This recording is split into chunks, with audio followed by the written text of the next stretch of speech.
వీళ్ళు తనలాగే హ్యాండిక్యాప్డ్, తనలాగే కాన్ఫిడెంట్ గా లైఫ్ లీడ్ చేయాలని చెప్పి ఆ పిల్లల్ని దత్తత తీసుకుని తన సంపాదనతోనే చదివిస్తోంది. Sir sir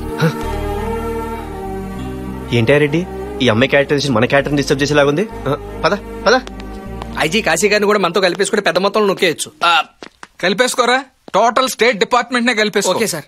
normal. అరే, ఈ టైంలో డీజీపీ గారు నన్ను వెతుకుంటూ వచ్చారేంటండి? సార్ డ్యూటీ మైండెడ్ కదా. మీ నాన్నగారు నీతో ఒక్క నిమిషం మాట్లాడాలంటే ఒక్క సెకండ్ మాట్లాడితే చాలని చాలా ఏళ్లు వెయిట్ చేశాము. నేను చెప్పేది ఒకసారి, ఆ రోజు అసలు ఏం జరిగింది చూడండి కాశీ గారు, సార్ మీద కోపంతోనే పోలీస్ అయ్యాను, సార్ మీద కోపంతోనే ఇక్కడికి వచ్చాను, సార్ మీద కోపంతోనే ఆ జీకేని కలిశాను, సార్ మీద కోపంతో ఇంకా చాలా చేస్తాను. కన్వే చేయండి.